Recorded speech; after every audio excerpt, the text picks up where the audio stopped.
Test, test, test, test, test, test. All right, we are live. Oh my god, when was the last time I streamed? All right, today we are playing the Stanley Parable. All right, let's just start. Have you played the Stanley Parable before? No.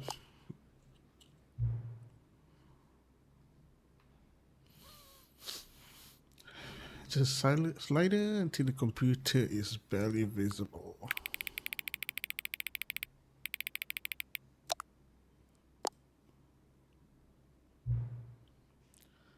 Please enter the current time. What time is it now? It's 5:10. Right.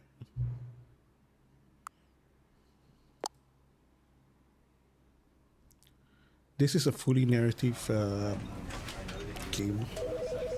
So let's see how it goes.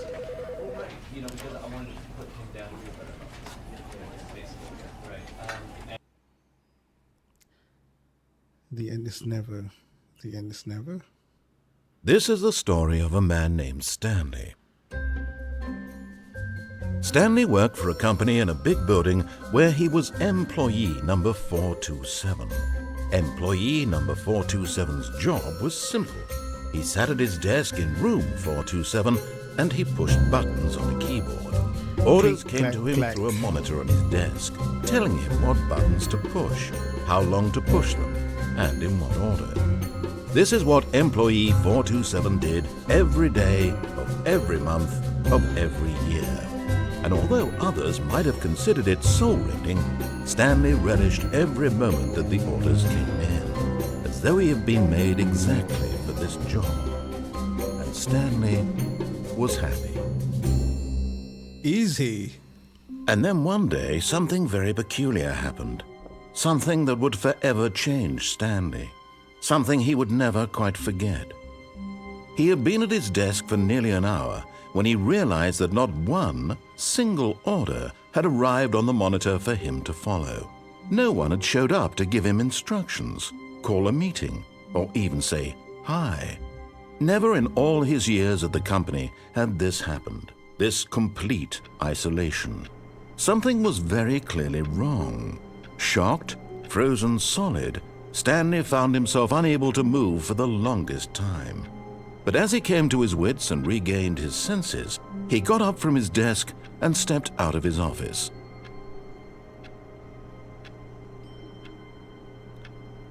Oh. Oh. Apparently this is my tiny office.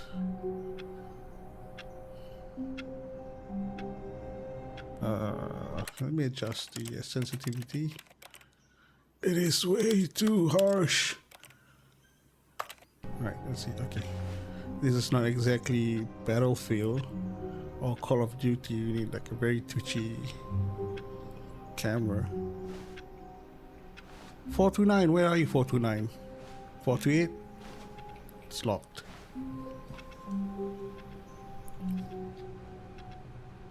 All of his co-workers were gone. What could it mean? Stanley decided to go to the meeting room. Perhaps he had simply missed a memo. Perhaps he does.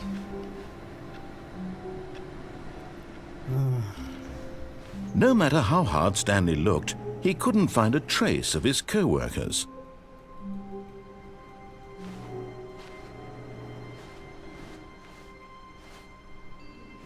Am I in heaven? Oh.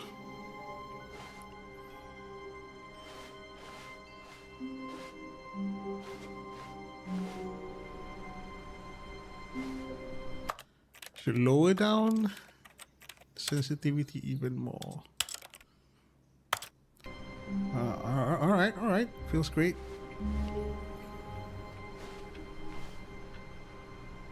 Four to five. You got 2 doors, 2 entrance and 2 exit. That is cool. Better than a corner office. Hello, hello, hello, hello.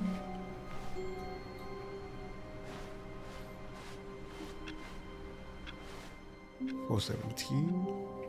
I hate Mondays. Me too, brother. Me too. And tomorrow's Monday. Fuck.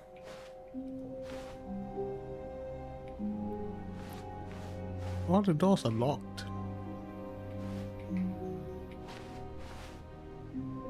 When Stanley came to a set of 2 open doors, he entered the door on his left.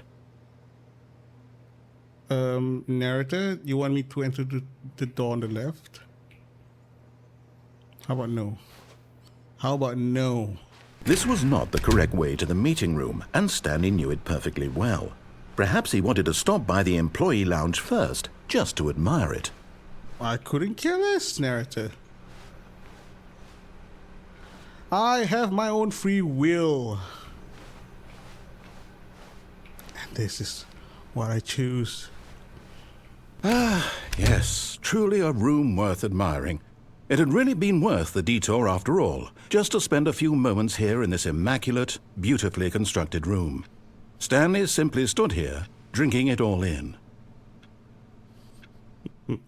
I love the sarcasm of the narrator. But eager to get back to business, Stanley took the first open door on his left.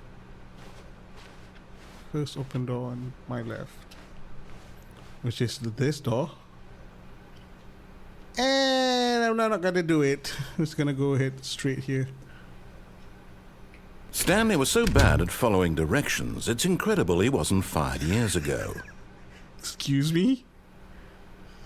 Do not lie. If you are lying right now, stop.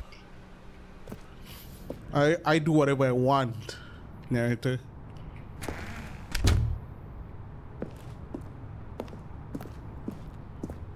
Do not jump from the cargo lift while it is in motion. Will cause death. Penalty for misuse of cargo lift, $1,000. Penalty for jumping off the cargo lift, $5,000. Right. Oh, this is a warehouse. I don't see any forklift that can reach all those carton boxes that high. Alright, fuck it, let's go. Look, Stanley, I think perhaps we've gotten off on the wrong foot here. I'm not your enemy, really, I'm not.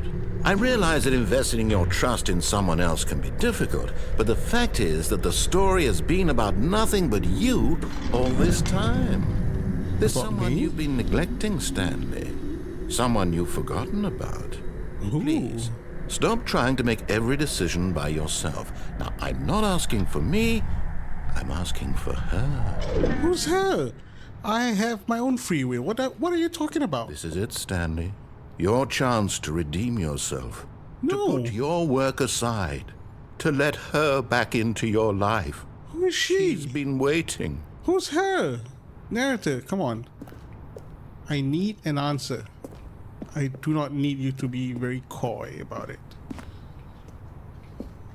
Alright, more warehouse, I guess.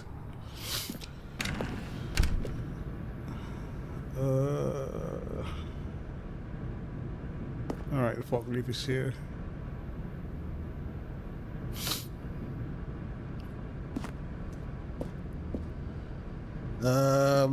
That room looks kind of sus.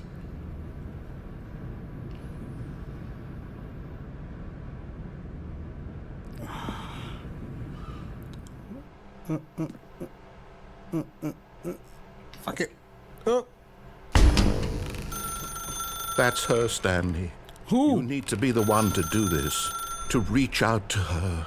If you can truly place your faith in another, then pick up the phone.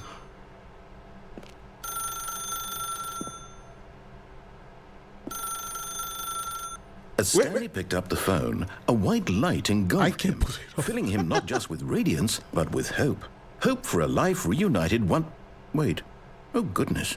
Stanley, did you just unplug the phone? I did. No, that wasn't supposed to be a choice. How did you do that? I don't know. You actually chose incorrectly. I On didn't even purpose. know that was possible. I have free will. Double check. What are you talking about, narrative? No, it's definitely here, clear as day. Stanley picks up the phone. He's taken to his apartment where he finds his wife, and the two pledge themselves to one another. Wife? Music comes in, fade to white, roll credits. Not picking up the phone is actually somehow an incorrect course of action. How is that even possible? None of these decisions were supposed to mean anything.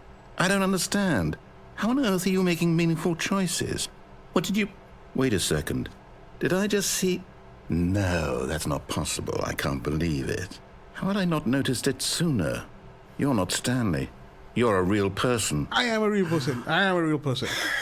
I can't believe I was so mistaken. This is why you've been able to make correct and incorrect choices. And to think I've been letting you run around in this game for so long. If you'd made any more wrong choices, you might have negated it entirely. It's as though you completely ignored even the most basic safety protocol for real-world decision-making. Or did you not grasp the severity of the situation? Narrator. Well, I won't have that You need kind to of risk calm on your my ass watch. down. I'm going to stop the game for a moment so we can educate you properly on safe decision-making No, in the what are you real doing? world. Please observe this helpful instructional video. Choice. It's the best part of being a real person. I am a But real if used person. incorrectly, can also be the most dangerous. For example, I know that. in this scenario, a hypothetical real person named Rupert has a choice. He could invent a machine that eliminates food shortages across the world to make life better for all people. Or he could spend years of hard work forgetting how to read. Which choice would you make? Remember that unlike here, the real world makes sense, and at no time should you make a choice that does not conform to rational logic. If you find yourself speaking with a person who does not make sense, in all likelihood, that person is not real. Allow am the very person much to finish real. their thought, then provide an excuse why you cannot continue talking. Turn to a partner and practice saying, "My goodness, is it 4:30? I'm supposed to be having a back, sack, and crack." Excellent. Making choices on a regular basis is the best part to a healthy decision-making process. Most medical Well, obviously, professionals in real recommend life, I'm not making gonna at do least that. 8 choices per day. Do you make more than 8? Less? And finally, if you begin to wonder if your choices are actually meaningful and whether you'll ever make a significant contribution to the world, just remember that in the vast infiniteness of space, your thoughts and problems are materially insignificant, and the feeling should subside. At this time, your instructor will guide you in an exercise to test and reinforce the material covered in this video. All right. Ah, welcome back. Thank You may you. have noticed that this room has begun to deteriorate as a result of narrative contradiction. But not to worry. Now that you're properly informed on good decision-making, we're going to revisit a choice you made just a few minutes ago and see what the correct thing to do would have been. This way, please. Sure, but what if I make the same decision again? Huh. Hey, give me a sec. Let me check. Alright. Okay, everything's good. Alright, I guess we have to get back. Because our action kind of glitched out the game. Says the narrative. Narrator, I mean. Right. I guess we gotta head back. Now that we know your choices are meaningful, we can't have you jumping off the platform Oh. and dying. Imagine the main character dying senselessly halfway through the story. That story would make no sense at all. We just need to get you home as soon as possible before the narrative contradiction gets any worse. Unfortunately, it seems this place is not well equipped to deal with reality. Really? They even place a small, tiny, what do you call it? A fence, a gate, in some ways, to protect me from killing myself. Right, okay, so I guess we gotta head back. Was this the first left door that was, never mind, you just start from the beginning. Right. Almost there. You'll take the door on the left, back to the correct ending, the story will have resolution once again, and you'll be home free in the real world. The real world. Right, Now get back remember, here. all you need to do is behave exactly as Stanley would. That means choosing responsibly and always putting the story first. I'm quite sure you'll be up to the task. Just follow my lead and you'll be fine. All right. When Stanley came to a set of 2 open doors, he entered the door on his left. Apparently, this is the left. No! Why did you do that? Quickly, Oh, shit! hurry back in the other direction. Perhaps we're not too late. Oh, everything's glitched out. Oh my god. Fine. I guess left is the only way to go. How about we go to the right again? Oh. No narration? Fine. Let's go to the left. Fine. Narrator, where are you? Ah. Oh, it's ruined. I can't believe, after everything we talked about, that my story, you've destroyed my work. Why? up, narrator. For what? What did you get out of that? What did you think was so special about seeing the game undone, left here like so much garbage? It's worthless now. And what am I supposed to do? Even if there were a way to continue, would it be worth it? To know that my story is now incorrect? How can I go back to that? I can't erase that knowledge. I'll have to live with it forever, reliving its impossibility forever. I couldn't live that way. Is it better to shut the game down entirely? To willingly destroy all of my work? I don't know. What's the answer? What do I do? What do I do? What do I... No, I have to. I have to shut the game down. I have to. No! I want to play. I have to. No. Whoa.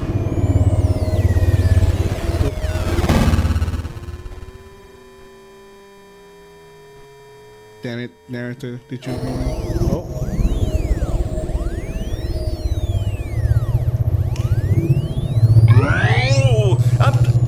I'm here. I'm still here. Here in this pile of rubbish. With you.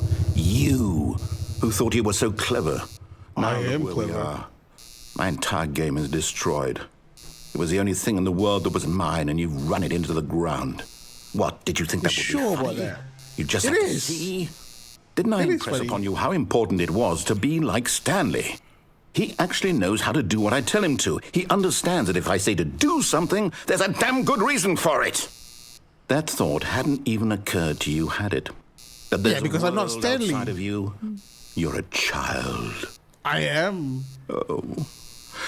My story.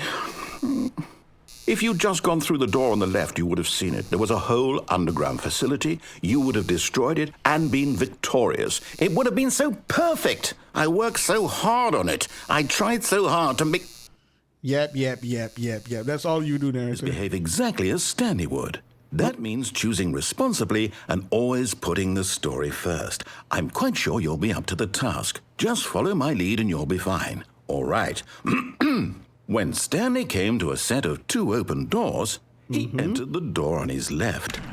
All right, if I go to the door on the right, the game will glitch out and then we'll start all over again here. So basically in this game I have no free will.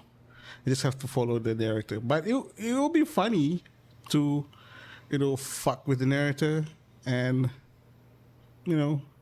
do things differently. But since the game won't move forward, we just gotta take the left door.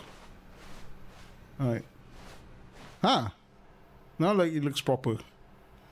Doesn't look like it's glitched out or something. Yet there was not a single person here either. Feeling a wave of disbelief, Stanley decided to go up to his boss's office, hoping he might find an answer there.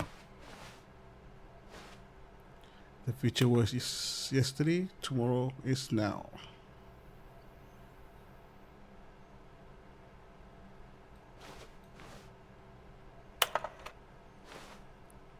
Everyone is unique. You, most of all. You sure about that?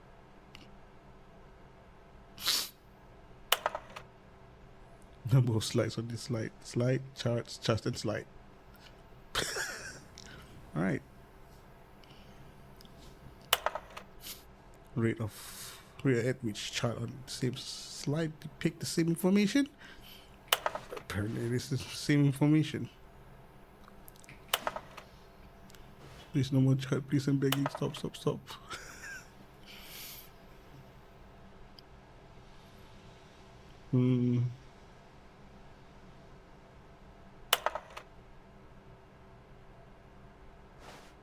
Monetize, free to play.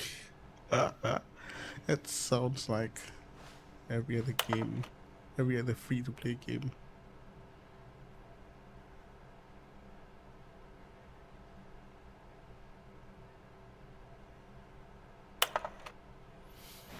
Alright, I think that's it for the slide. It's time to explore the world. I'm in the office. Coming to a staircase, Stanley walked upstairs to his boss's office. Fine. You won't allow me to move down there. I guess I have to move up. This one? No? Further up? God damn. Boss. Fancy as fuck. Not here?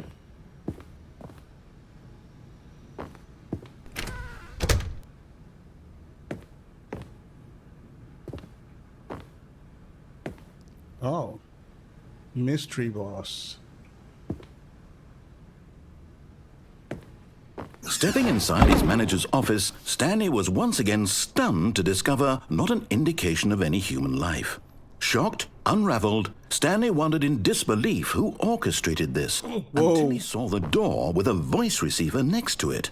Surely behind this door lay all the answers to his questions. And beyond all probability, he knew the passcode. He had seen it on his boss's computer just last week. Nightshark 115. Was this the code to open the door? Would it still work? There was only one way to find out. Stanley had been trained never to speak up, but now he would draw from within himself the courage to face the unknown. He drew a sharp breath and then spoke the code. Shark 115? This picture is hilarious though. That panda look kinda sad. And Stanley spoke the code. Nightshark 115. give me a He minute. spoke it into the receiver, right there on the wall. Wait, Naruto, chill. Look at that panda. And it is business strategy? I'm sorry, is there a problem? You didn't mishear me, did you? Please speak the code into the receiver. Naruto, you're being Otherwise so we pushy. can't get on with the story. This is a crucial step. Fine. Jeez, Luis. Fuck. Please speak clearly into the receiver. Okay, fine. You're not going to do it. Hello, but you hello? know what? Hey, It's hey. pretty humiliating to bring you this far, only for you to suddenly decide you have better things to do. Chill. I asked you for this one single thing, for your respect. So the kind naive. of respect Stanley shows for his choices. He knows what it means to take a story seriously. If you didn't want to see what I had to show you, then why did you come here? You had a choice, you know. You could have gone through the door on the right. You could have done whatever the hell you wanted over there. Why did you come this way? Speak. Say something to me. Explain yourself, you coward. You... Oh my god. When Stanley came to a set of two open doors, he entered the door on his left. Oh. Stanley? Hello? Are you... Is everything okay? Stanley, please. I need you to make a choice. I need you to walk through the door. Are you listening to me? Wow. Can you hear me? Wow. All right. Stanley, this is important. Wow. The story needs you. It needs you to make a decision. It cannot exist without you. Do you The understand? narrator actually Whatever choice was you make so is just pissed fine. They're both correct. at You me, cannot be wrong he here. actually We can end the work together. game. I'll accept whatever you do. I simply need you to take that step forward, please. Choose. Do something. Anything. This is more important than you can ever know. I need this. The story needs it. So, you hear me? Are you there? Are you listening to this? Stanley, are you there? Okay. It's okay, I can wait. You need time to decide.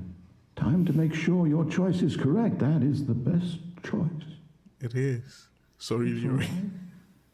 I'll wait for you to decide what's the right thing to do. Take as much time as you need.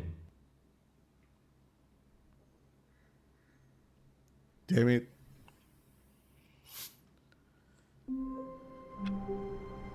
Wow, it actually restart the game. If I didn't follow any of their All of his instructions. co-workers were gone. Fuck it. What could it Let's- mean? Stanley let's decided just to go to the meeting room. speed run through Perhaps this. he had simply missed a memo. Speedrun! When Stanley came to a set of 2 open doors, he entered the door on his left. Alright, fine. We're here. Wait, give me a second. Is there any mic? It's not mic control, right? No. Alright. Yet there was not a single person here either. Feeling a wave of disbelief, Stanley decided to go up to his boss's office. Coming to a staircase, Stanley walked upstairs to his boss's office. Alright, we're back here. Hey, wait! Stepping into his manager's office, Wait. Stanley was once again The office look different now. Wait. stunned to discover not an indication of any human life. Shocked, unraveled, Stanley wondered in disbelief who orchestrated this. What dark secret was being held from him? What he could not have known was that the keypad behind the boss's desk guarded the terrible truth that his boss had been keeping from him. And so the boss had assigned it an extra secret PIN number, 2845. But of course, Stanley couldn't possibly have known this. This is a different office from earlier. Huh.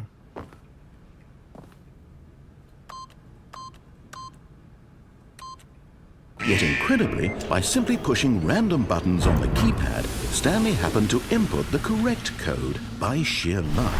Amazing. He stepped into the newly opened passageway. Okay. Should we not follow the narrator's instruction for this next one?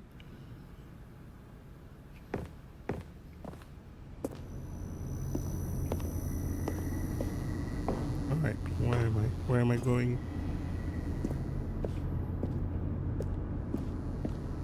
Mr. Narrator, where are you? Whoa. Oh. It looks like it's gonna make me fall to the ground.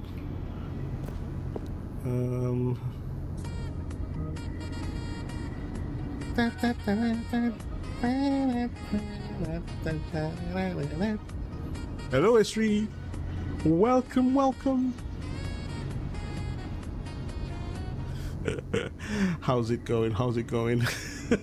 Nobody panic. This isn't a drill. How are you, S3? How's your Sunday?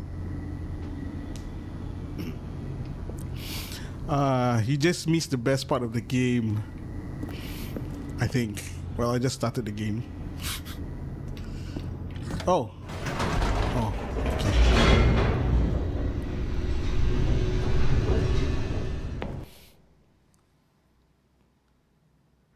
Descending deeper into the building, Stanley realized he felt a bit peculiar. It was a stirring of emotion in his chest, as though he felt more free to think for himself, to question the nature of his job. Why did he feel this now, when for years it had never occurred to him? This question would not go unanswered for long. Okay. Oh, shit. Who's got cut off because Wi-Fi? Boo. Welcome back. How's your Sunday? How's it going? Just woke up from my nap. Me too. I woke up from my nap. Stanley walked straight ahead through the large door that read Mind Control Facility. And when I woke up, I was like, should I stream? I got nothing better to do. The wife is not at home. I was like, fuck it, let's do it. Let's stream for all time's sake. I have been on duty since Thursday. Wow, sure. Tomorrow last day of duty, so I'm happy. Hey, wait, tomorrow's Monday. Oh, man. Oh, you're not working on Monday? Oh, good for you. Good for you. Okay, the narrator said that I should go straight to the mind control facility. And there is an escape on the left. And as per usual, I'm gonna not obey the narrator. Although this needed a passageway long had the weekend. word escape written on it, the truth was that at the end of Well, how's your break anyway? I hope you are good, freshen up, and ready to go. this hall, Stanley would meet his violent death. Oh, violent death. I've seen clips of this game. Yeah, I've seen it. It's kind of interesting, but I've never seen like the full gameplay, and I've never played it before. So I want to try it and experience it myself. Wait, can I go back and change my thought? Yeah, oh, I can. I can change my mind and go to the Of course, mind. Stanley thought better of it and realized he simply had too much to live for. But I'm gonna choose Nope, violent death anyway. Still on board with death?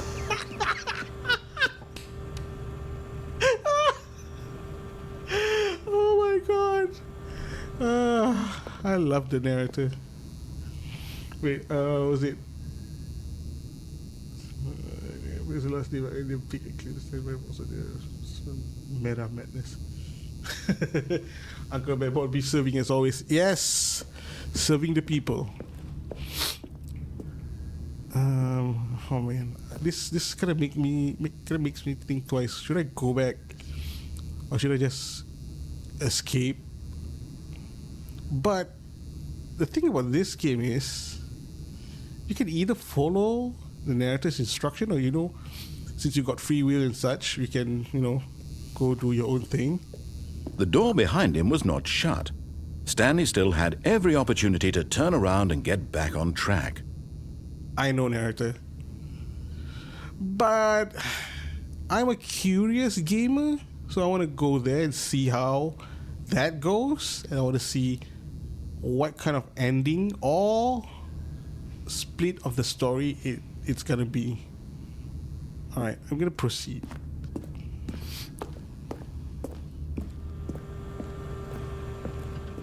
This is At such this a long point, ass. Stanley was making a conscious, concerted effort to walk forward and willingly confront his death. Thanks, narrator, thanks.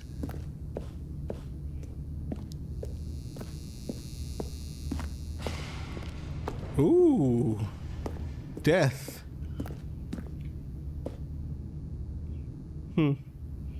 Should I jump? Or should I go back? Should I jump down to my death, or should I go back? Oh, the conundrum. I want to see how the story goes if I jump.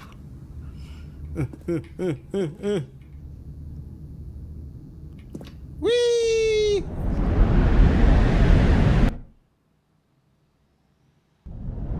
Whoa, where am I? Oh.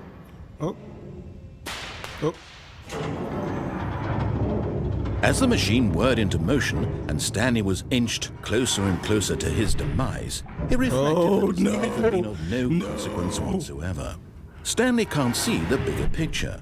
He doesn't know the real story, trapped forever in his narrow vision of what this world is. Perhaps his death was of no great loss, like plucking the eyeballs from a blind man. And so he resigned and willingly accepted this violent end to his brief and shallow life. No. Bye.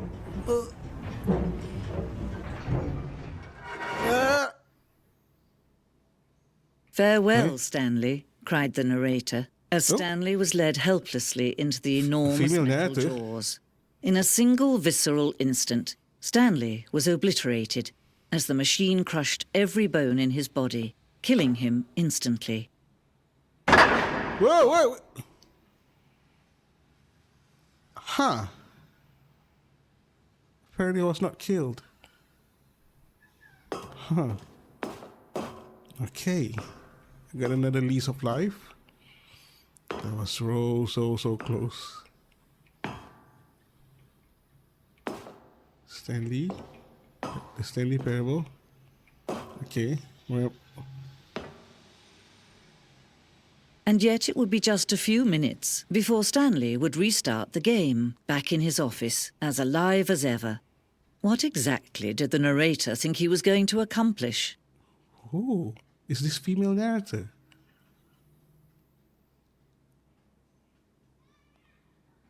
Right. Okay, fine. I guess we gotta start from where we were before.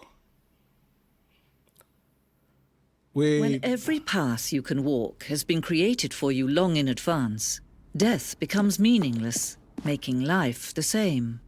Do you see now? Do you see that Stanley was already dead from the moment he hit start? Is he? Am I Stanley? Who am I? Am I really dead? Is this Akhirat? Different? Yeah, I chose a different storyline,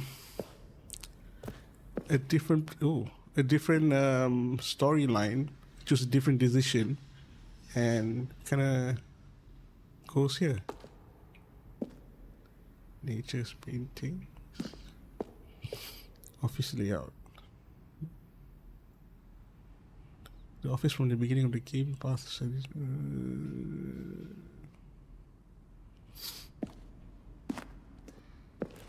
The corridor. The two doors. Okay. Okay. The office. The door's not open. It's locked. Button sound.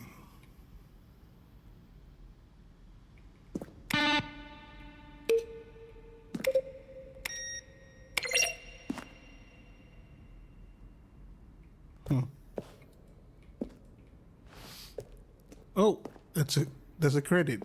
Is the game over again?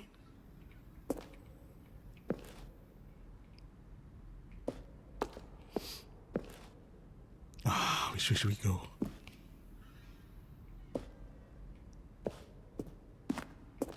It's too quiet. It's way too quiet for me.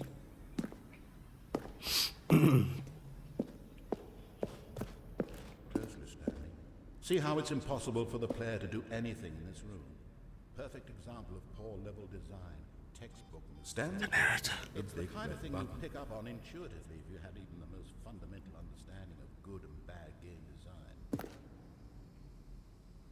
That's the narrator. Is the narrator here? Oh yeah.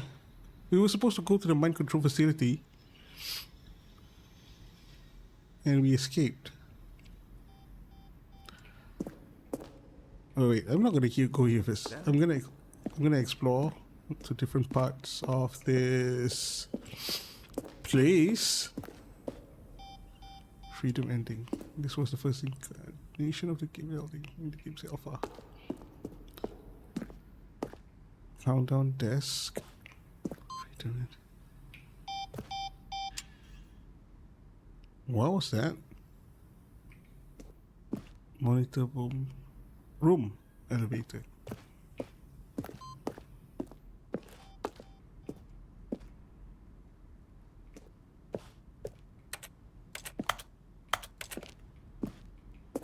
The game is not paused. Oh, this is the game. Pause. Pause. I'm not pausing the game.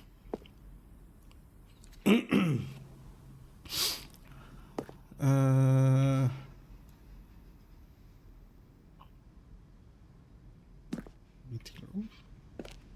Okay. We were there.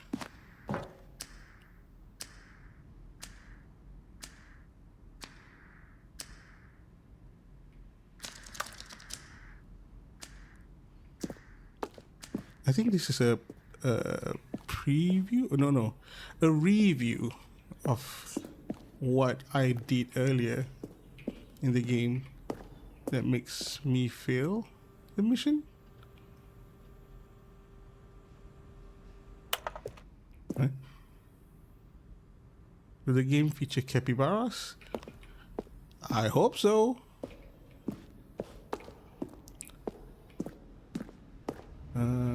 This is our office. Creep, yes, I know, right? It's not a horror game, it's a psychological game, but it is creepy. It is too quiet. I don't like this. I don't like this at all.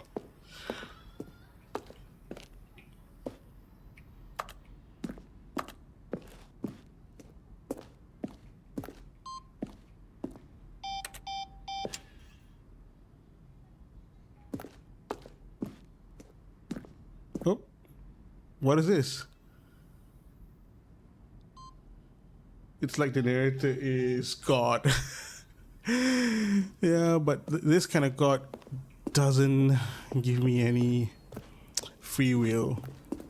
It gives you free will to an extent, but it is still a game, and we still. Stan, where were all of his co-workers?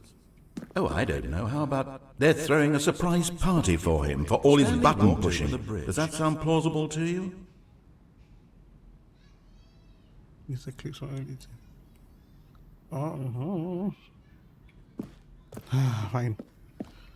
I guess we have to go to.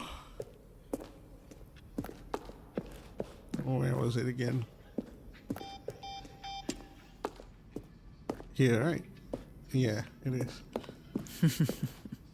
Oh, look at these two. How they wish to destroy one another. How they wish to control one another. How they both wish to be free. The female narrator knows that I want to do my own thing and don't want to listen to the narrator. And the narrator is frustrated with me because I want to do my own thing and not follow the story. Fine. Guess we just gotta head back and click this. How fun. Alright. Can you see? Can you see how much they need one another? No, perhaps not. Sometimes these things cannot be seen. But listen to me. You can still save these two. You can stop the program before they both fail. Oh. Push escape and press quit. There's no other way to beat this game. Quit now? As long as you move forward, you'll be walking someone else's path. Stop now and it'll be your only true choice. Whatever you do, choose it. No. Should I? Should I listen to the female narrative? The narrator? Or should I just do my own narrative and not follow any of those two narrators? I only got like a split second before I'm gonna get killed. Don't let time choose for you. Don't let time... Oh. I died.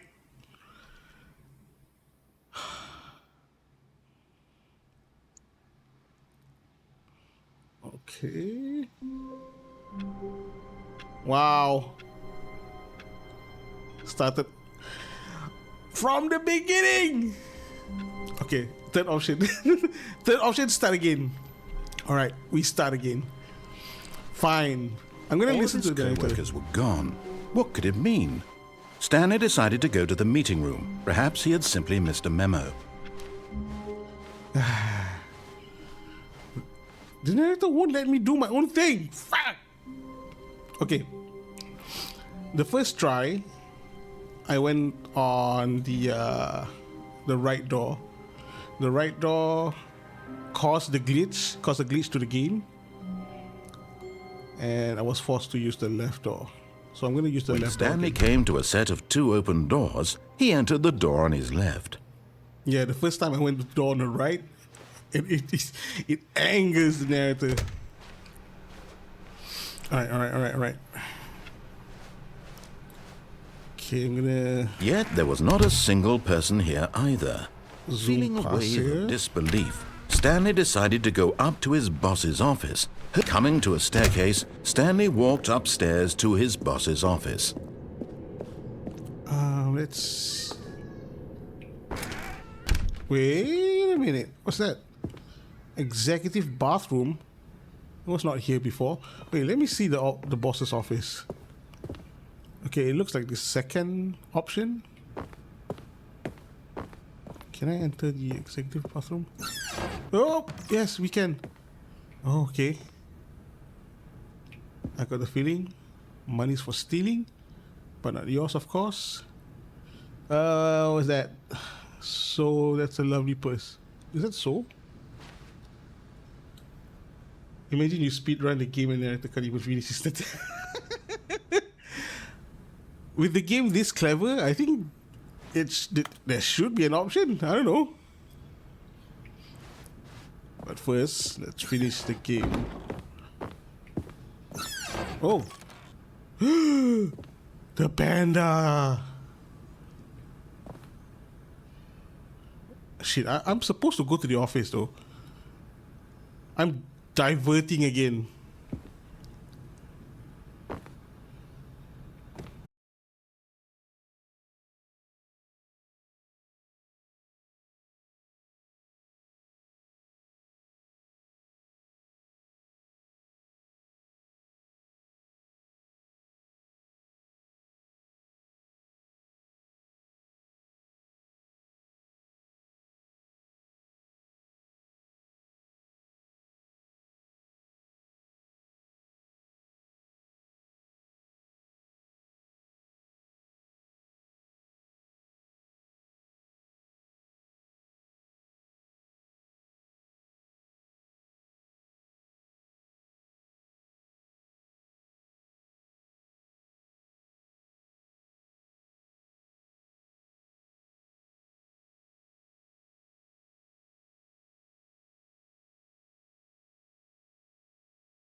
I have a feeling it's not gonna do anything.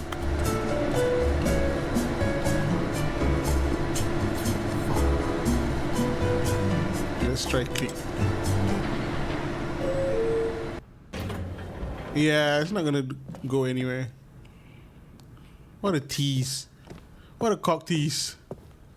Alright, fine. We just go straight to the boss's office. Stepping into his manager's office, Stanley was once again stunned to discover not an indication of any human life. What could it mean? Stanley wondered aloud. What's to the nobody. passcode again? He began wildly tearing through papers on the boss's desk, pulling books off the shelf, looking behind paintings, desperate for clues to his situation. But his attention was caught by a keypad behind the boss's desk. What could its purpose be? In fact, this keypad guarded the terrible secret that lay buried below his feet. And so the boss had assigned it an extra secret PIN number, 2845. But of course, Stanley couldn't possibly have known What this. if I key in the wrong number?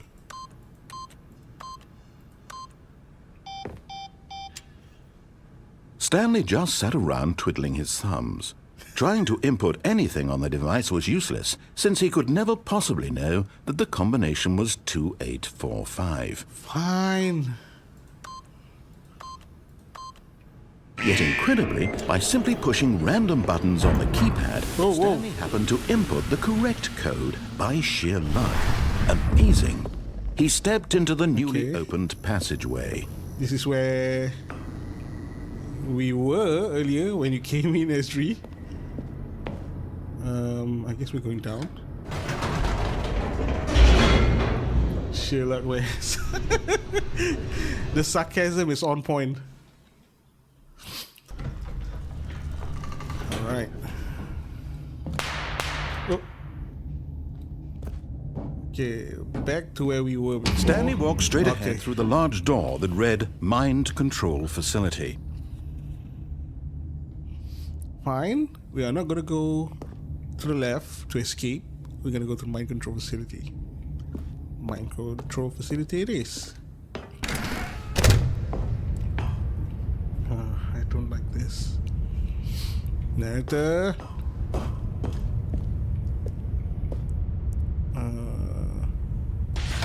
The lights rose on an enormous room packed with television screens. What horrible secret did this place hold? Stanley thought to himself. Did he have the strength to find out? Oh.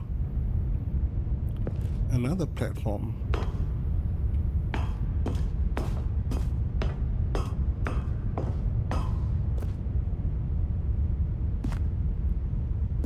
Another big ass button. Now the monitors jumped to life, their true nature revealed. Each bore the number of an employee in the building, Stanley's co-workers. The lives of so many individuals reduced to images on a screen, and Stanley, one of them, eternally monitored in this place where freedom meant nothing. What was our employee number again? Forgot. I have number dyslexic.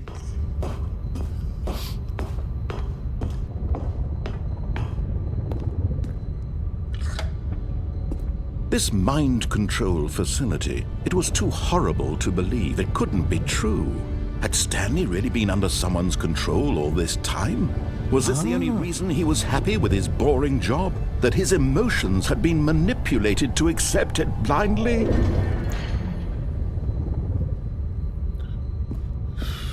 We'll see. No. He refused to believe it. He couldn't accept it. I refused His it own life from the in time someone we else's started. control? Never. It was unthinkable, wasn't it? Was it even possible? Had he truly spent his entire life utterly blind to the world?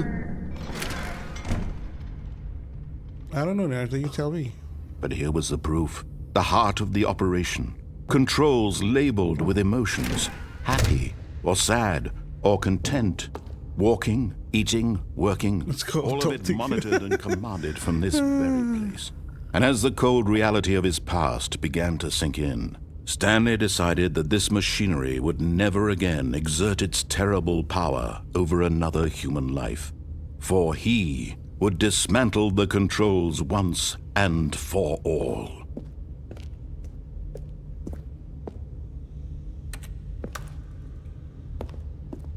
But do I want to do that though?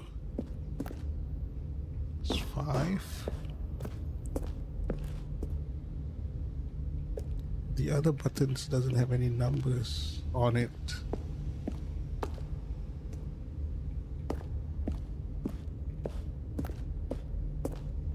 There's 1, 2. Number 5 is over there. There's 1 over there. Okay, let's do it in sequence and see what happens.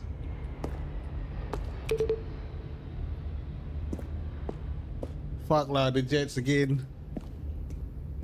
Fucking NDP shit. Oh.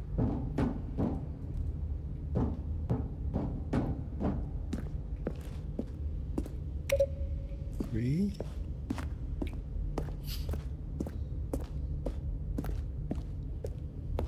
Five. Wait, where's number 4? Oh, number 4 is on top. So 1, 2, 3, 4, 5.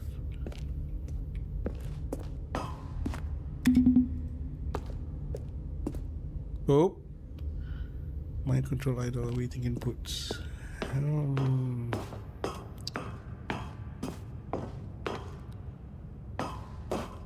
System power. And when at last he found the source of the room's power, he knew it was his duty, his obligation, to put an end to this horrible place and to everything it stood for.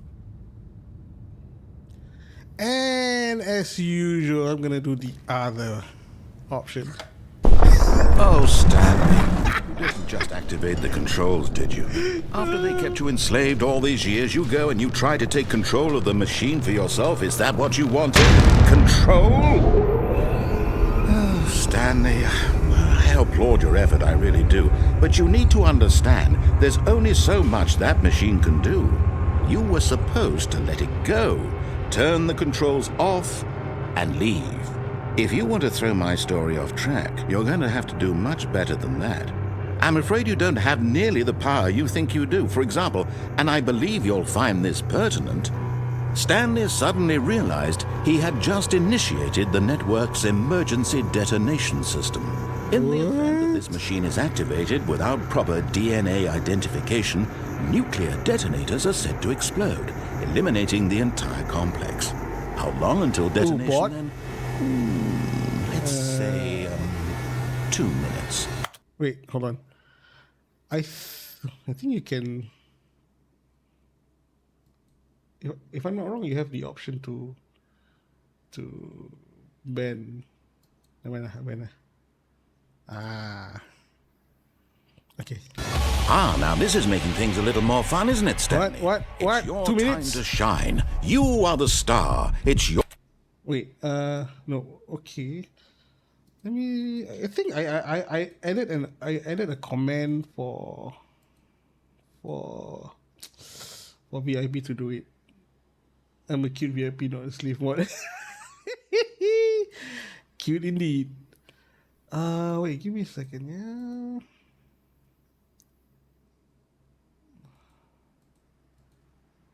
I put the, oh my god, this thing is not working. Why are you not working?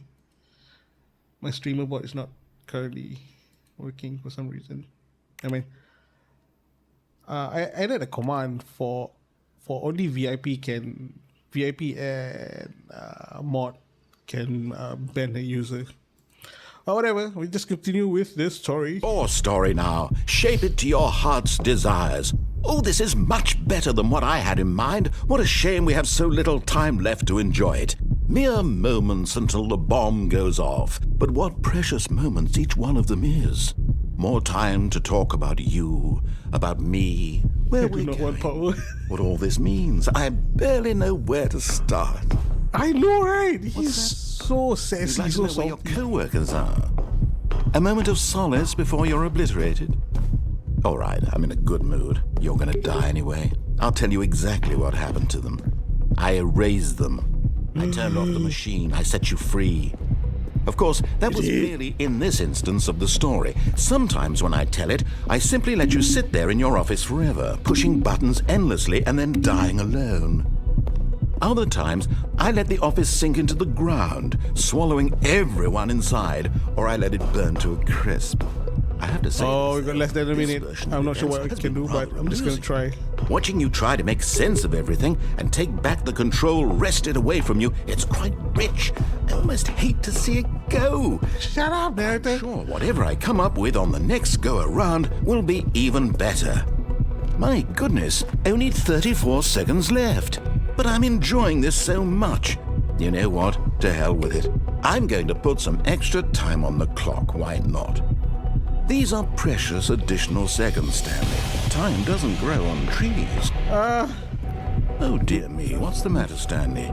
Is it that you have no idea where you're going or what you're supposed to be doing right now? Yes. Did you just assume when you saw that timer that something in this room was capable of turning it on? Yes. I mean, look at you. Running from button to button. How did you know screen to that? Screen, clicking on every little thing in this room. These numbered buttons. No, these colored ones. Or maybe this big red button. Or this door. Everything, anything, something here will save I'm me. sorry. I'm Why do you sorry. think that, Stanley? That this video game can be beaten? Won? Solved? Do you have any idea what your purpose in this place is? Stanley, you're in for quite a disappointment. But here's a spoiler for you. That timer isn't a catalyst to keep the action moving along. It's just What is seconds ticking away to your Fuck. You're only still playing instead of watching a cutscene because I want to watch you for every moment that you're powerless. To see you made humble. This is not a challenge. It's a tragedy. You wanted to control this world, that's fine. But I'm going to destroy it first, so you can't. Take a look at the clock, Stanley. That's 30 seconds you have left to struggle. 30 seconds until a big boom and then nothing. No ending here. Just you being blown to You know what? Fuck it. Will you cling desperately to your frail life? Fuck it. Or will I you accept let my it go death. peacefully? Another choice. This is what I deserve. Make it count. Or don't. It's all the same. Goodbye, everyone. All a part of the joke. And believe me, I will be laughing at every second of your accepting my inevitable fate. life from the moment we fade in until the moment I say happily ever after. Fuck. Is the game gonna restart again? What's gonna be?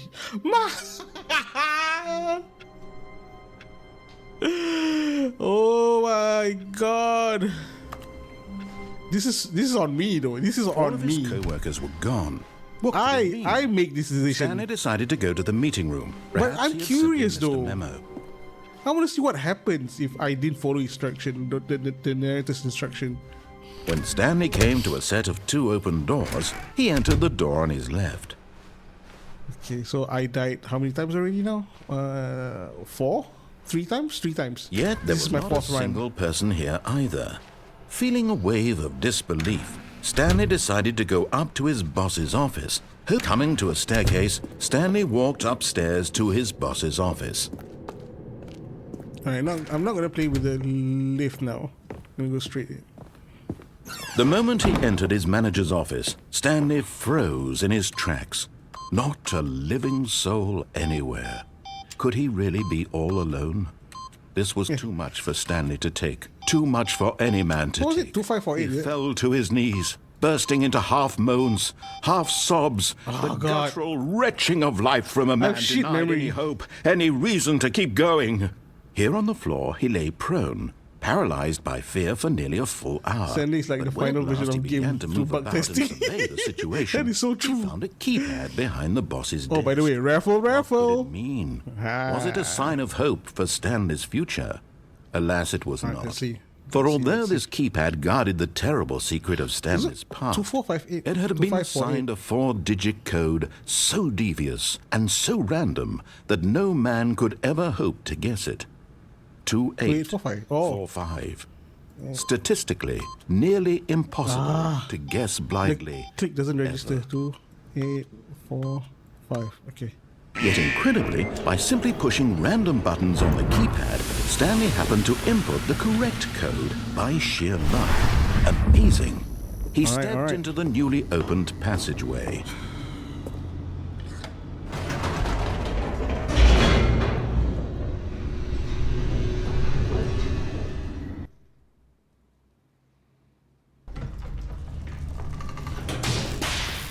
Alright. No bullshit. No bullshit now. Stanley walked straight ahead through the large door that read Mind Control Facility.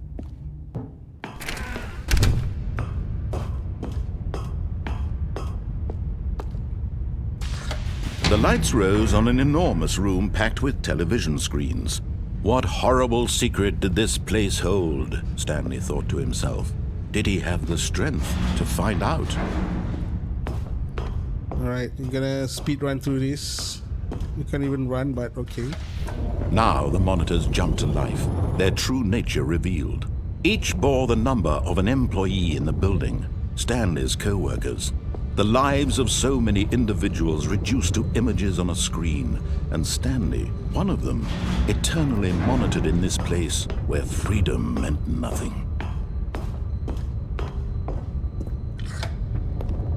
This mind control facility, it was too horrible to believe. It couldn't be true.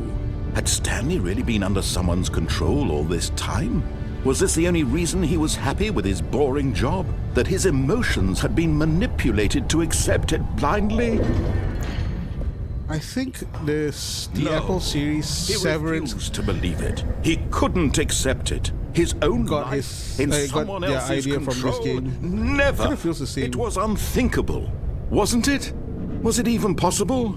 Had he truly spent his entire life utterly blind to the world? But here was the proof. The heart of the operation. Controls labeled with emotions. Happy, or sad, or content. Walking, eating, working. All of it monitored and commanded from this very place. And as the cold reality of his past began to sink in, Stanley decided that this machinery... Alright, we turn it off. Now what?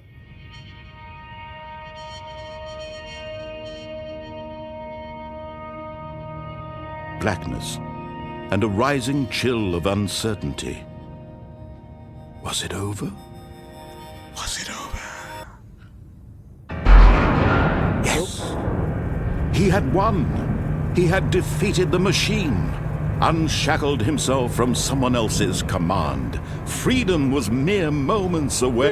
Freedom! And yet, even as the immense door slowly opened, Stanley reflected on how many puzzles still lay unsolved. Where had his co-workers gone? How had he been freed from the machine's grasp? What other mysteries did this strange building hold? But as sunlight streamed into the chamber, he Is that even a realized real none of sunlight, this or is it mattered a to him. screen? For it was not knowledge or even power that he had been seeking, but happiness. Perhaps his goal had not been to understand, but to let go. No longer would anyone tell him where to go, what to do, or how to feel. Whatever life he lives, Looks fake. it will be his. Looks like a That screen. was all he needed to know. It was perhaps the only thing worth knowing. Stanley stepped through the open door. Fine. Apparently it's not. Stanley felt the cool breeze upon his skin, the feeling of liberation, the immense possibility of the new path before him. This was exactly the way, right now, that things were meant to happen. And Stanley was happy. Was he though? I'm not. I kind of feel unfulfilled. I just got an achievement, beat the game. Huh. Huh.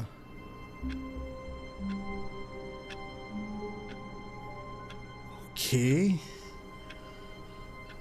So I just got an achievement that I beat the game.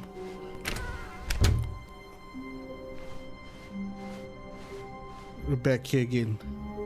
When Stanley came to a set of 2 open doors, he entered the door on his left. This was not the correct way to the meeting room, and Stanley knew it perfectly well. Perhaps he wanted to stop by the employee lounge first, just to admire it. Wow. Yes, this room. But eager to get back to business, Stanley took the first open door on his left. Okay, I've never been here before. And so he detoured through the maintenance section, walked straight ahead to the opposite door, and got back on track. Okay, I'll go here. It's gonna go straight back to the meeting room, which I'm not gonna do. I'm gonna try and go here instead. Oh. But Stanley didn't want to go back to the office. He wanted to wander about and get even further off track. So now in order to get back, he needed to go, from here it's, left. Left? Are you sure about that?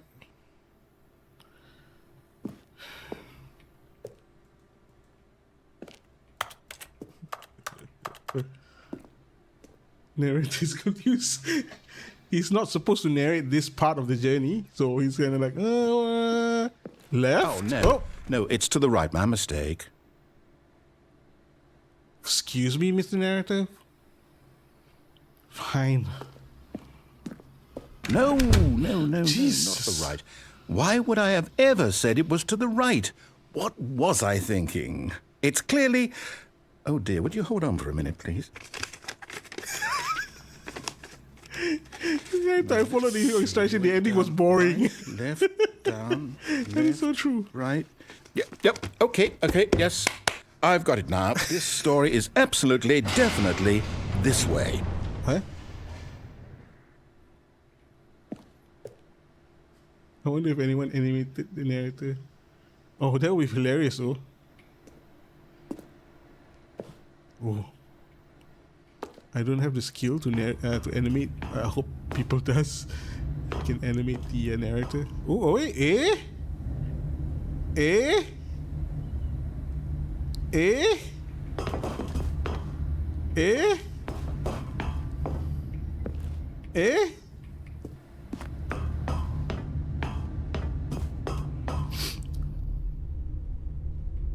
No. This isn't right at all. You're not supposed to be here yet. This is all a spoiler. Quick, Stanley, close your eyes. Okay. We just have to get back to... Exactly. Who am I kidding? It's all rubbish now. The whole story completely unusable.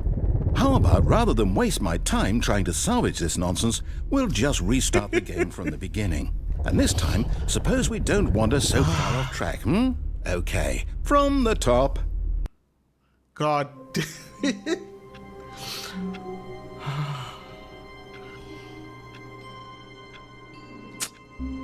Oh, there's so many branches to the story. Okay, this is my 5th attempt. All of his co-workers were gone. What could it mean? Stanley decided to go to the meeting room. Perhaps he had simply missed a memo.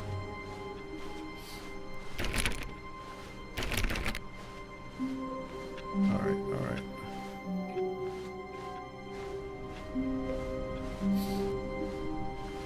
When Stanley...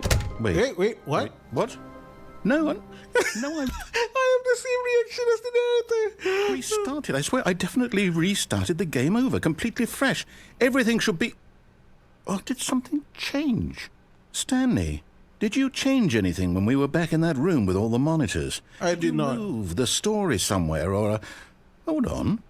Why am I asking you? I'm the one who wrote the story. It was right here just a minute ago.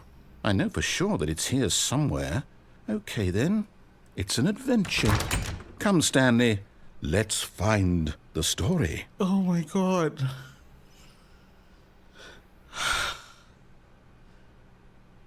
At first I have 2 doors, now I have like 5 with 1 inaccessible. Oh my God, which door should I choose? S3, come on. This one, door number 1, number 2, number 3, number 4, number 5. Oh my God.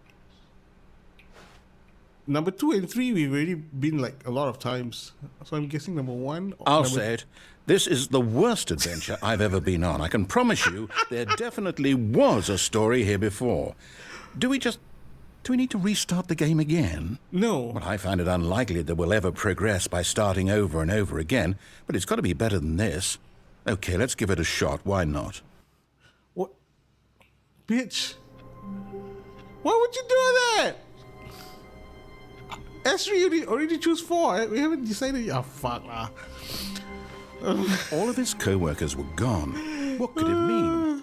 Stanley decided to go to the meeting room. Perhaps he had simply missed a memo. Okay.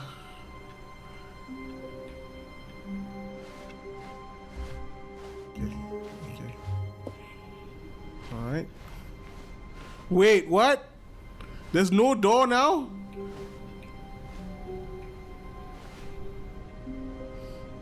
You guys are fucking with me up. There's no door. Let's see what the narrator is going to say about this. 1, 2, 3, go. Okay, yep, it's worse. I might be remembering this wrong. It's possible the story is back where we just came from. Why don't we go back the other direction and see if we missed anything? You want me to go back? Narrator messed up. Jeez.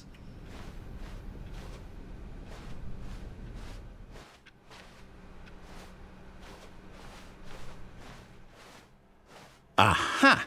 I knew we'd miss something. The story. Here it comes. Alright. This is not our office. But okay.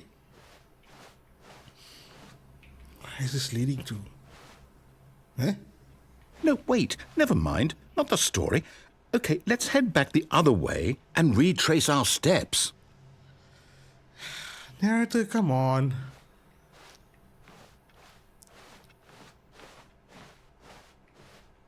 Eh? Eh? What is going? Oh, I messed up. I messed up the game, and then the narrator messed up the story. What the hell? Now this... Well, I'll be honest, I don't recognize this place at all. Is this the story?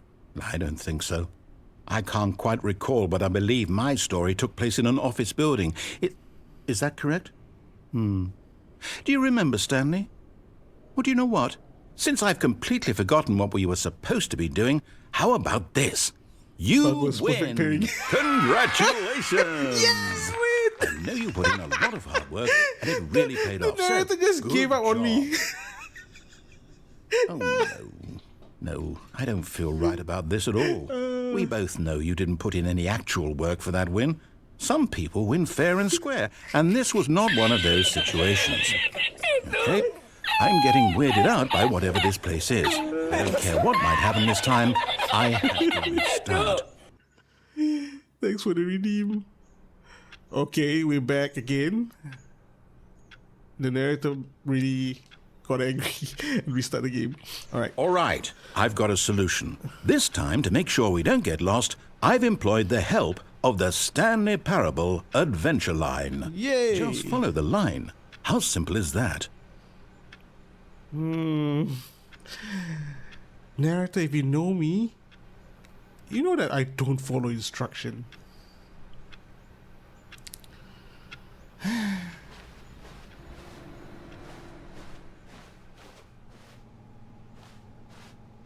Eh? We are not supposed to turn here. Aren't we supposed to go straight? Okay, fuck it. We're just gonna follow the normal route and see if there's any difference. Okay, same difference. There's no room. No, There's door. I'm down. We're leaving it up to the line from now on.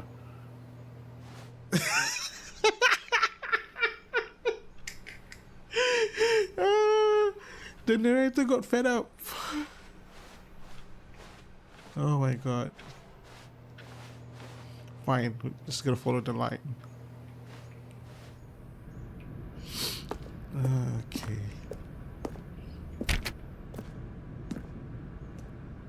You see? The line knows where the story is. It's over in this direction. Eh?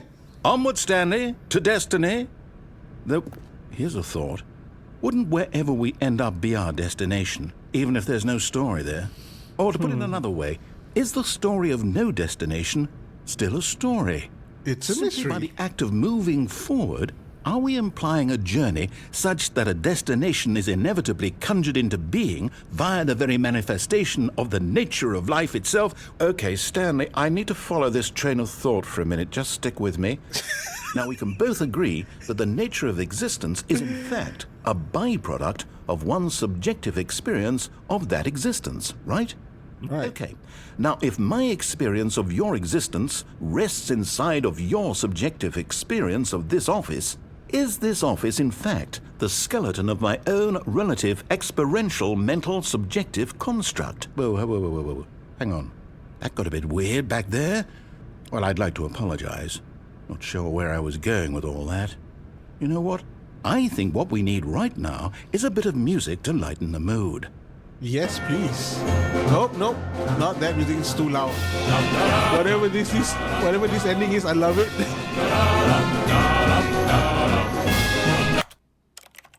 It's too loud. The music is too loud.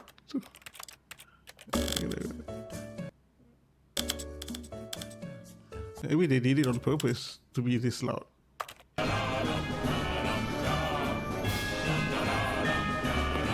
Follow the line. Follow the line. Whee!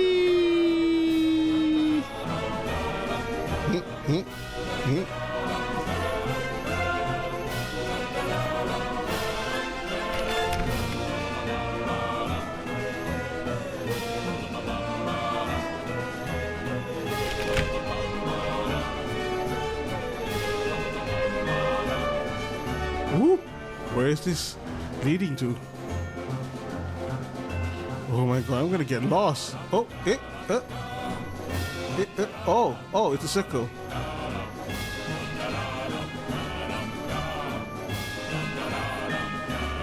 Yeah.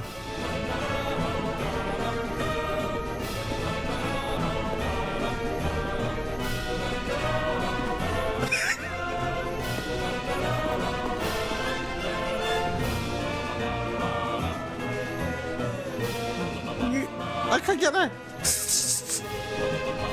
Whoa. The light is all messed up.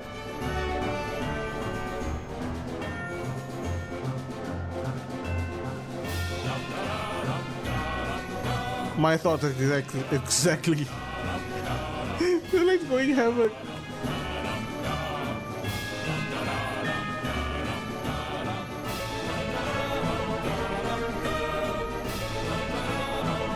Wait, the number's counting down. Oh, just change the number again.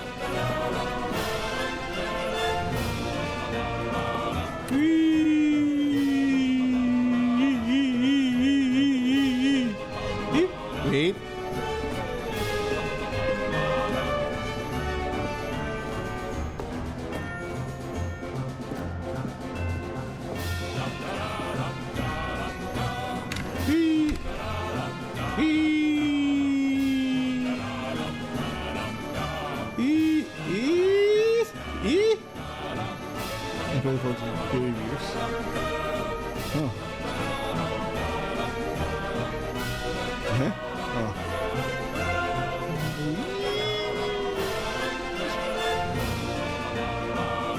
Wait, cut the music, go back and look at that fern.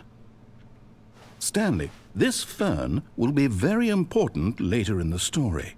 Make sure you study it closely and remember it carefully. You won't want to miss anything. A fern? Why am I gonna look at the fern properly and remember it? Why? In what way? I'm curious. Now I'm intrigued. Okay, a fern. Alright, I'm gonna remember that. Oh. Wait, what? We're back at the office? No. Line, you do know we're looking for the Stanley Parable, right? The story? Is any of this ringing a bell? I don't know. Everything's kind of fucked up right now. But the good thing is we're going through a different room, which was locked earlier. Oh God.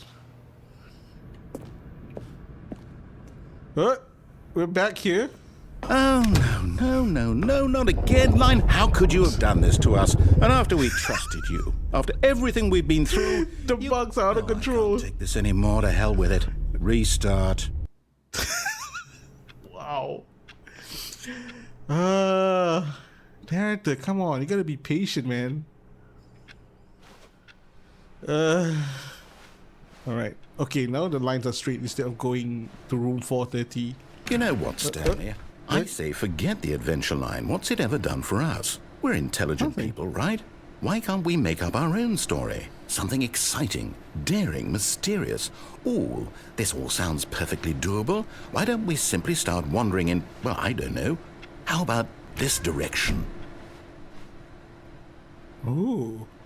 Now you have to stop giving up, please. Oh, fine. 437. Now, yes, this is exciting. Just Into me the and Stanley unknown. forging a new path, a new story. Well, it could be anything. What do you want our story to be? Go wild.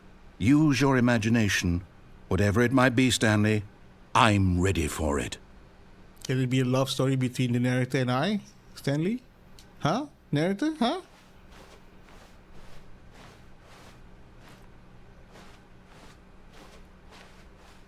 Where's this going? This doesn't make sense.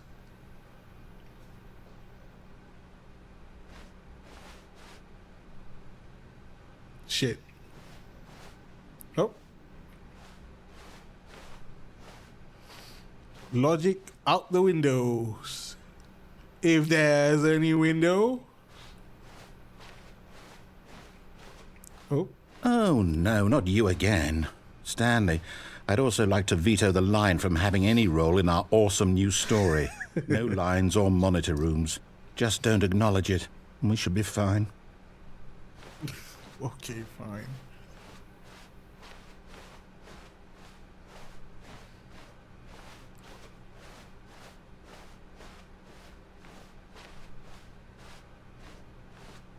Bye. Okay, where am I now? Ah, a choice. We get to make a decision. From here, the story is in our control. How important we mustn't squander the opportunity. In fact, I believe I need a minute to think here. Just walk in circles for a minute. Okay, so I know that each door has to lead I'm gonna walk the somewhere, other way. which means that somewhere, the place where we're trying to go, there must be a reverse door that leads here. And that in turn means that our destination corresponds with the counter-inverted reverse door's origin. So starting from the right, let us ask, will taking the right door lead us to where we're going? And since the answer is clearly yes, then by all accounts, the door on the right is the correct one. Another victory for logic. Come, Stanley, our destiny awaits.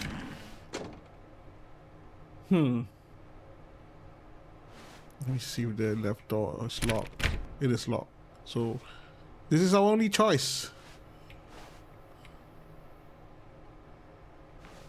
The confusion ending. This is another ending. Deviate from maintenance room. First restart, second restart, third restart, fourth restart, fifth restart, and forget the previous restart. Stanley attempt to play the story but it's prevented. Sixth restart. The narrator is wait. Stanley attempt to play the story. To start the game, Stanley said there's no longer office, simply a black space. Wait, we didn't do this 7th restart.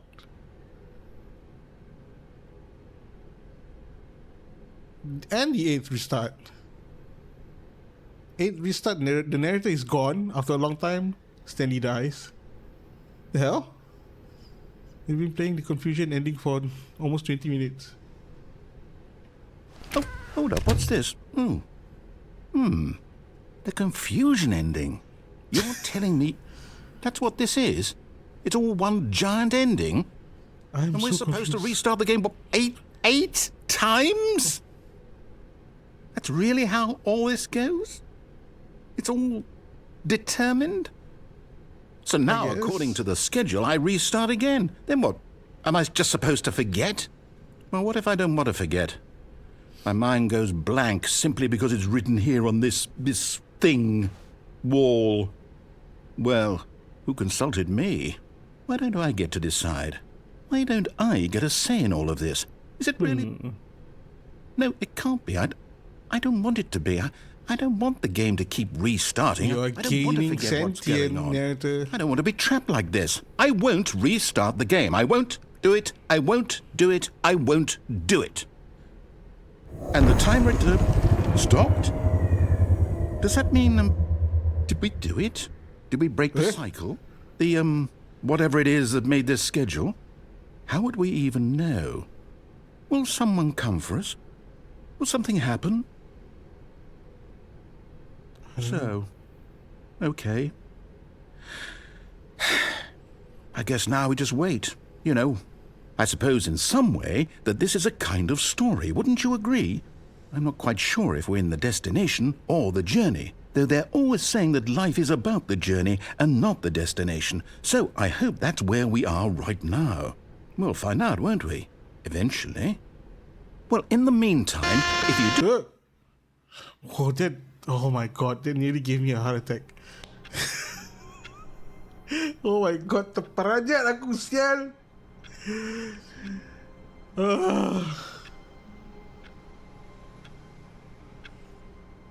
Alright. This will be the 7th restart. I think. All of his co-workers were gone. What could it mean? Stanley decided to go to the meeting room. Perhaps he had simply missed a memo. I hope this... Oh, new content. What is this? What is this? Should I go?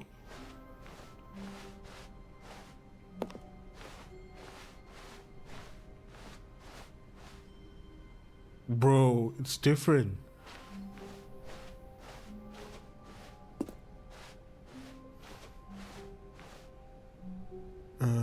Should I just go through the new content? Or should I go forward? Astrid!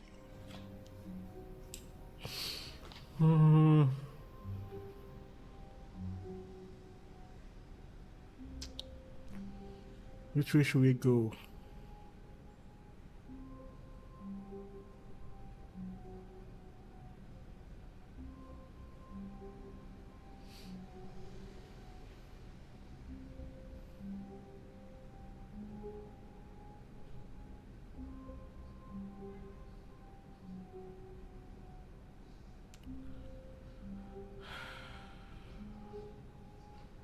All right.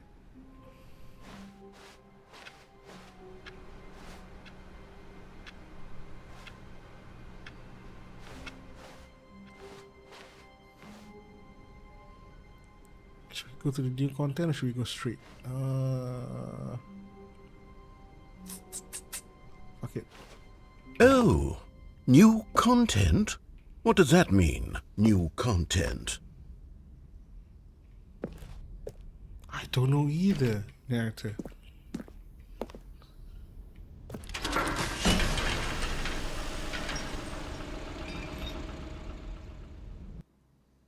Okay. Okay.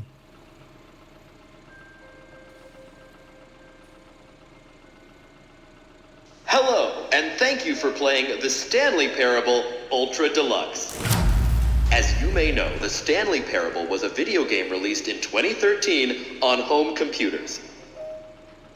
After receiving critical and commercial success, it was expanded upon in 2022 with the Stanley Parable Ultra Deluxe, a reimagining of the game for consoles and home computers. The Stanley Parable Ultra Deluxe features exciting new content that broadens and expands the world of the Stanley Parable, delighting audiences the world over. Please, step inside and see what thrilling new adventures await in the Stanley Parable Ultra Deluxe. Oh, well, this sounds delightful. I'm very excited to see the thrilling new Ultra Deluxe content. Okay, so far it's an elevator. Nothing special yet, but I'm sure it's just the beginning of a mesmerizing adventure. I hope so. Is it broken? What's going on here? Should we be moving somewhere or... Oh, there we go. All right, finally, at long last, it's on to the new content. I've never been more ready. Let's do it.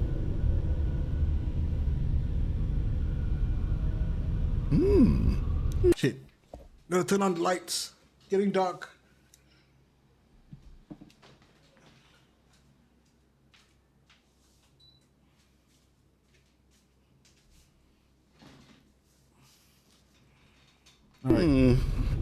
I have to say, initial impressions of Stanley Parable Ultra Deluxe, mostly tedious. It's as if Oh, okay. Let's see the content. Gimme the content, Stanley. What? New content, the All jump right. circle. All right, let's see. It's the jump circle. Okay then. I can jump now? Wow. Yay. Fun.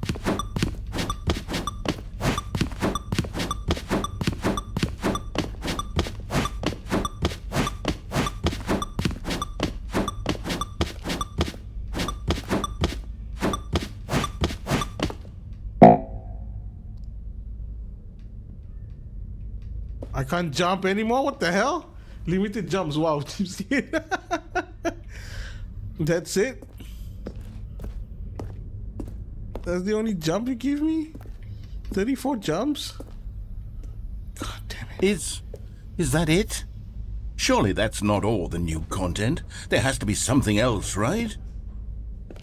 I hope so. Goodness. Another elevator. Stanley, I have to say, initial impressions of this game are not positive. It's just elevators and jumping.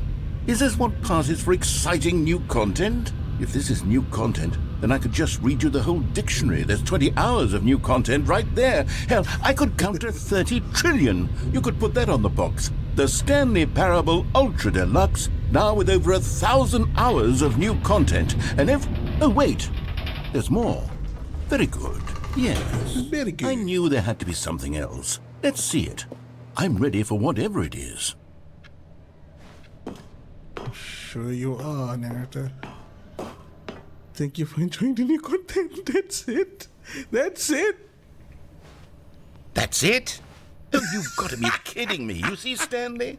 This is what happens when greedy video game developers with no respect for their fan base rush a cheap expansion to market for no reason other than to make an easy dollar. And don't get me started on the level of craftsmanship that's gone into it. In fact, I'm looking right now at the game's achievements, and it's hard to believe one of them actually says, "Test achievement, please ignore." What quality assurance department signed off on this? I'm infuriated and I'm offended, and I intend to find these people on Twitter and hold them personally accountable. It's my fault, Stanley. I built up too much anticipation around the new content, I'm afraid. It could never have lived up to such expectations. If you're still with me, why don't we just reset the game, and we'll try to get back to what the Stanley Parable is really about. I'm gonna click No the shit. frills, no gimmicks. Just you and me having a great time together like always. What do you say, friend?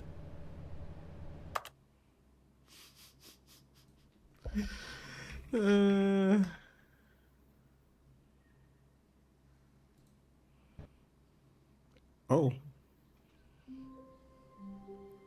Now where the hell am I?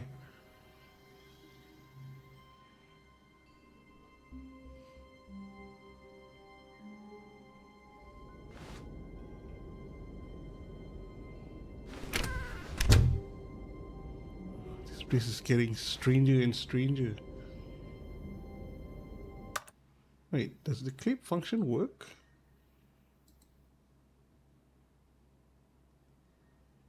Let me try again.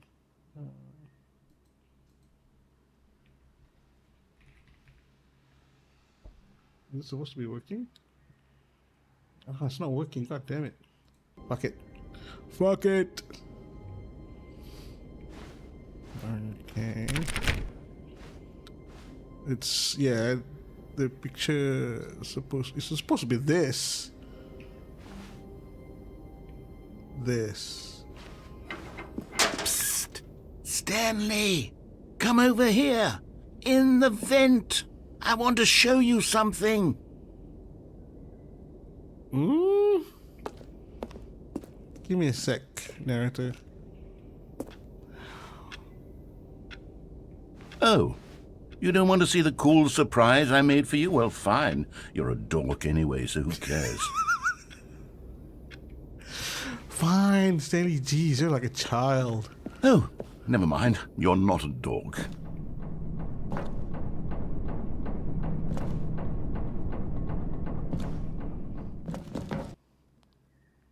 Okay, where am I going? Okay, you remember how cheap and unsatisfying the new Ultra Deluxe content turned out to be? Well, it got me thinking about the past, and how much better the Stanley Parable used to be. So I made something special and tucked it away here where the game's developers won't find it. Just our little secret. Take a look.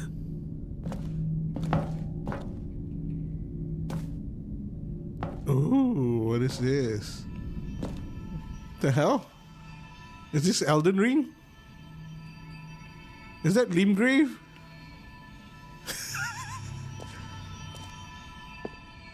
Oh. I call it the Memory Zone. It's where I've been storing all my favorite memories so I can relive the peak experiences of my life whenever I want.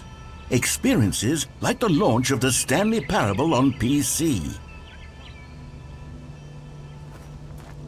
Okay. I'm gonna follow along the memory zone.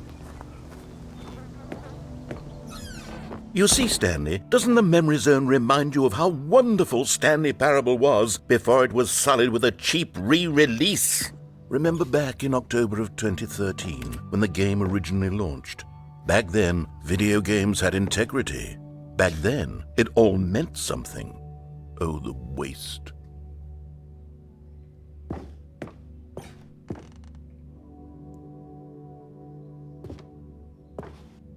Wow.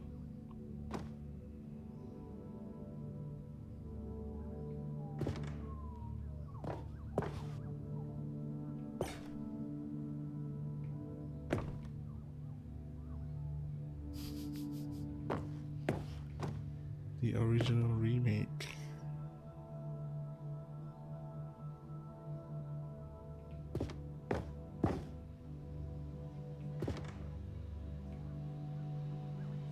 Let's begin again. Trip down memory lane. Huh. Smile because it happened. $1.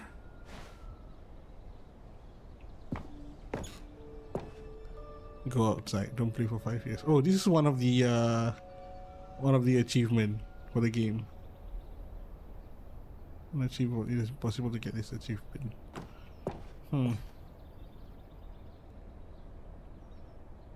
This is the actual award that they won.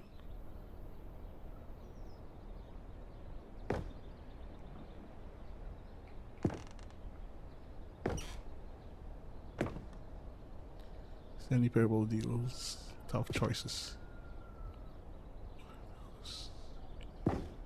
All right.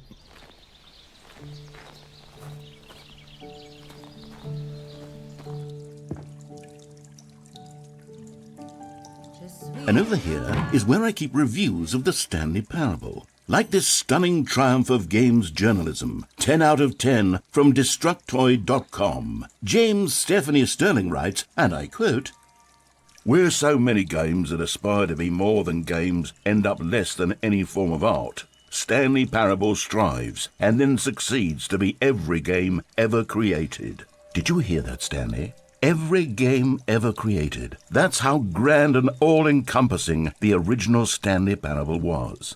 It was literally every game ever created. It was Skyrim, it was Persona 3, it was all of them, and now it's nothing. It's no games at all. It isn't even the Stanley Parable anymore. It's just a husk now.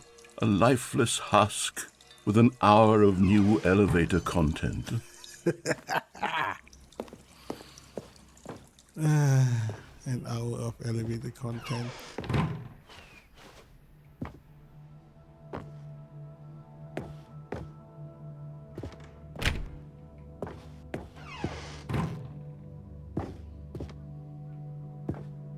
Here's another moving passage, this time from GameSpot.com.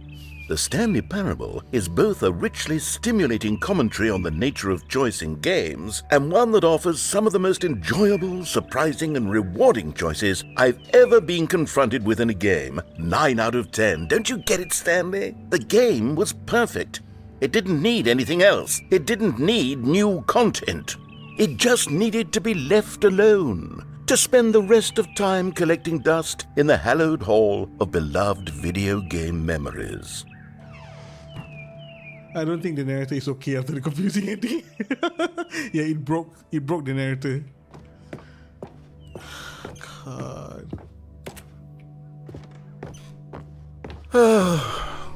These were simpler times, Stanley. What I wouldn't give to go back, to have it all over again.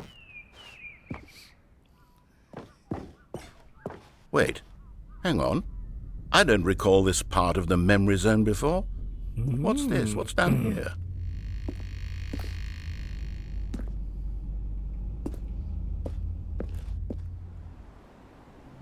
Oh, reviews. Oh no. Oh God, no. The bad Stanley, reviews? it's a collection of reviews from Steam, the online video game distributor. I haven't looked at these in years. I can't even imagine what's been collecting down here.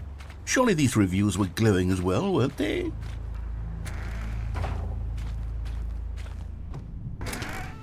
Honestly, I could not be bothered to play this game to full completion. The narrator is obnoxious and unfunny, with his humor and dialogue proving to be more irritating than entertaining. It is entertaining. Funny? I'm not trying to be funny. I'm trying to make a serious work of art. I suppose I could write up a handful of gags to insert into the Stanley Parable, but the my game is God. already such a densely layered web of profound philosophical insights that I can't even imagine where I'd have the room to stick them. But I think if you look at the Stanley Parable review on Steam, I think it's the review are overwhelmingly positive. Love it. It has what do you call it? What kind of humor? Self-deprecating humor. Yeah. Oh my God, where is this leading to?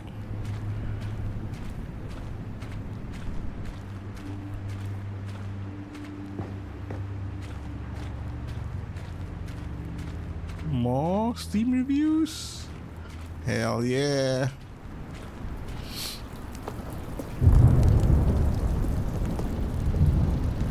Okay, let's see what this one says.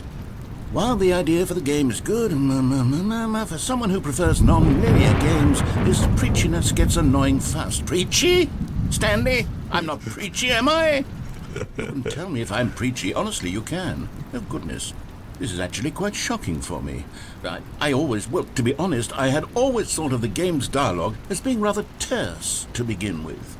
You can't know how much fluff I cut from the game to get it to feel as light and airy as it... Well, I always thought it did, but maybe it wasn't. But dear. Oh, the very What reviews an insulting awful narrator. memory Poor to guy have is to hold on to. retire. These black marks on my otherwise unimpeachable track record. Come I on, feel narrator. like a failure. You got a Like I good let these recommendation people here. down. You got good Perhaps the recommendation. Stanley Parable Is it? isn't quite as sterling as I always remembered. Don't push yourself that hard. I've enjoyed this game though. All right.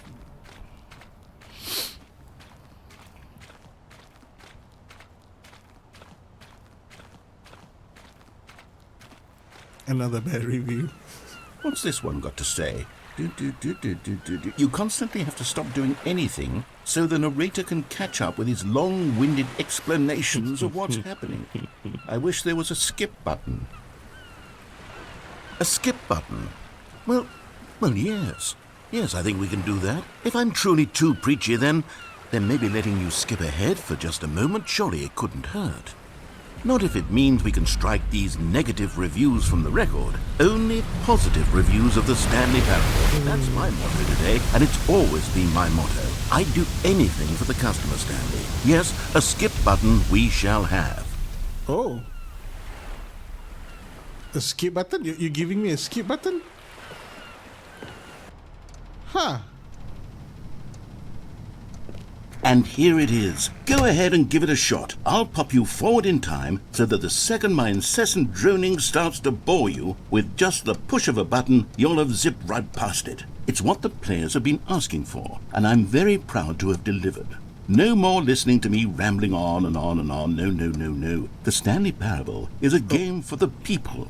And if the people want silence, then by goodness, that's what they're going to get.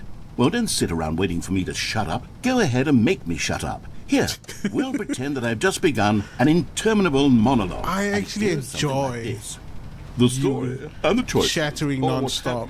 And therefore, by becoming it is. So on and so forth, until inevitably, Salty we all words. until the end of time, at which time everything all at once. So, now you see, blah, blah, blah, blah, blah, blah, blah, blah, blah, blah, blah. I'm not gonna blah, skip. blah, blah. We've eaten too much and it can't be just yet. No, no, until 245. That the logic of elimination working backwards, the deduction therefore becomes impossible to manufacture. It went on for nearly 10,000 years, until just yesterday, here and there, forward and back, and never a moment before lunchtime. It can't be. It's the only thing there is. How many billions left until so much more than forever ago? Which is why I say, the story and the choices, or what have you, and therefore, by becoming it is. So on and so forth, until inevitably, we all until the end of time, at which time everything all at once. So, now you see, blah, blah, blah, blah, blah, blah, blah, blah, blah, blah, blah, blah, blah, blah, blah. We've eaten too much and it can't Wait. be just yet. No, no, until 245. It's That the repeating logic of itself. elimination working backwards, the deduction therefore becomes impossible to manufacture. It went on for nearly 10,000 years, until just yesterday, here and there, forward and back, and never a moment before lunchtime. It can't be. It's I'm the gonna only thing there is. How many billions left until so much more than forever ago? Which is why I say, the story and the choices, or what have you, and therefore, by becoming it is. So on and so forth, until inevitably, we all until the end of time, at which time everything all at once. So, Fuck now it. you see, blah, blah, blah, blah, blah, blah. Oh, you're back, you see. You were only frozen in time for a few minutes, but it was plenty of time for me to deliver a long, rambling monologue. It's not full long of at all. unnecessary You've repeated verbal yourself like flourishes several and lengthy times. ruminations on the nature of choice in video games. Of course, I happen to believe it was perhaps one of my more profound such ruminations. Not that, of course, you need a description of it, but if I had to describe it, I'd say it was perhaps less of a rumination and more of a treatise. Or maybe a manifesto. Look, I'll outline it for you very briefly and you can tell me what you think. Okay, so my theory is that any choice you've ever made is simply a series of choices made by the person who you are or were or will be at the time of having made said choice. That is to say, if by articulating a choice you've already made, you bring that choice into being, then by making no choice and saying nothing, are you not simply erecting in the sanctuary of time a monument to every person you've ever been, making every choice to which you've ever given your Greek gift of mortal and yet timeless thought? Or rather, do all of the choices you've ever made, in fact, make you more not this kind of person, and in fact do the very opposite? You see, it does. could in fact be both of these things at once. That you are both making choices and not making choices, and that they are both affecting you and So not you're affecting you at the same time by virtue of the fact that you both are and are not making them. Okay, at first I was leaning towards manifesto, but now I'm going to circle around and slap the treatise I'm label gonna on let this it- one. I'm I think gonna it let has him much talk. more of a treatise vibe to it. But wouldn't you say that manifesto just has a much grander sort of tone? It has a mouthfeel that is rich with ambition and history. Ambitious history, if you will. See, now you've gotten me going back to manifesto. Heavens, at this rate, we're going to be here all day. Okay, look, I have a method for exactly this sort of situation, and I do find myself in this situation frequently. I'm going to say each word back and forth